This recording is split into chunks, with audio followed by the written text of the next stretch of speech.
AFTV, Mo, what can I say? I saw the text that you just sent me. And to say you're disappointed is an understatement. Yeah. It was a very, the game was so poor. Yeah. Let me do the questioning today. Let me ask you the questions today. How many Wolves did how many shots did Wolves have in total? Well, a lot more than we did. No, go on, give me a number. On target and off target. No, that's what I'm asking you. I'm doing the questioning. I don't know the number. Tell me, give me a guess. 20? More. Go on, keep going. Shots. Total shots. 30? 25. 25 shots. How many did we have? I think it was 10. They had 25, we had 10. Yeah? But even, it doesn't matter how many we had. Even if we had 50, they should not be having 25 shots. Watford away, they had 30 plus. Watford had more than 30 shots. And I think more than 20 were in one half. Now tell me this. This is Wolves now, who in this season, we all know what they're about. This isn't a surprise. Last year, we were all waxing lyrical about them. We were saying, oh, what a great team, and everyone was kind of applauding them. They took the league by surprise. Not anymore. They're not an unknown entity anymore. We know they're a quality team. We're 1-0 up at home against Wolves on a run where we've been chucking away lead after lead after lead. We cannot hold on to a goddamn lead. We've got the thinnest of margins. We've got the slightest of leads. 1-0 up against Wolves. We've got Lucas Torreira on the pitch. And we're facing shot after shot after shot. 25 in total today. And what does Emery do? He takes off Lucas Torreira for Bukayo Saka. Nothing on Bukayo Saka. I'm not slating that kid at all. How many minutes after taking Torreira off do you think they scored their goal? 2 minutes? 3 minutes. Yeah. Story of the match. 25 shots faced, 3 minutes after a ridiculous substitution. I'm begging anyone to explain to me the logic of that substitution. He didn't look injured, and he looked very disappointed as he was walking around, because he came off and had to walk around the pitch to get to and he looked, the fans were singing his name, but you could see the disappointment in him in being taken off yet again. Yeah, and Robbie, look, you know me, I try and be reasonable. I try and see it from someone else's perspective. Even on Torreira, the way he plays him, rather than playing him as a specialist CDM, I try and look at that and I say, okay, fine, I can see what he's doing.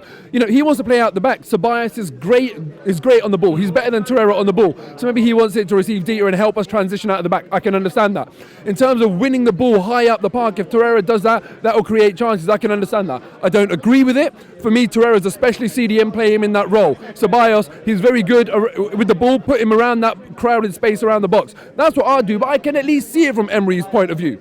I'm racking my brains. Explain the substitution. 73rd minute, 1-0 up against Wolves, who are peppering us with shots. Explain me the sub. Do me a favour here, try. I can't.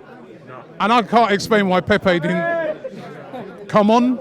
There's a lot of things were very baffling to me, and it was all weird. So when we get to that point where I'm speaking to someone that doesn't just rant and rave, I'm speaking to someone that tries to understand why someone has taken a certain decision. Even if I don't agree with it, I try and be objective. Now, if I'm actually at a loss, if you are actually at a loss, we people that have been going to football games for many, many years, we know this squad inside out. If we are actually at a loss to explain a manager's decision that has ultimately cost us a game, that's some real warning signs, man. And I'm not someone to jump on a manager out bandwagon, yeah? But someone made a very, very good point to me today.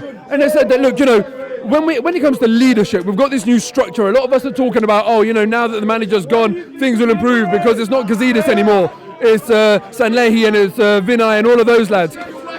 They have got a job to do as well. It's not just all on the manager. And now, if in a few months' time we're sitting 5th or 6th on the table, we've missed out on Champions League and all of the benefits that come with the Champions League, we're going to look back at this run and we're going to say, did you not spot that something was wrong? Did you not spot What would you do now? Listen, man, I would not fire him instantly, but I would not be renewing his contract, and I would seriously at this stage, be considering refreshing it in January. Because right now, this run is atrocious. We cannot hold on to a lead. And the decision today, that substitution today, for me is baffling. If I was Sanlehi right now, for example, I'd be going in and I'd be trying to understand what's in this manager's mind. I'd be saying to him, like, did you plan these subs before the game? Because I can't see on what basis you thought, with a logical thought process, this was the right sub. And I'd be trying to understand what the hell he's doing. And if he can't give me a reasonable answer, if I can't understand anything that he's thinking, because I'm sure he's got a reason, then I'd be saying, look, I'd be telling him in no uncertain terms, you've got the Christmas period now or something, and if you don't improve, if things don't get better, then that's it. We're going to either have to just cut you off straight at that point, and obviously it comes to who else is available, but even if it was Ljungberg or someone, this team, do they believe in him? Does anyone believe in him? Do you reckon any of those players understood that substitution today? It's really, really bad times, man.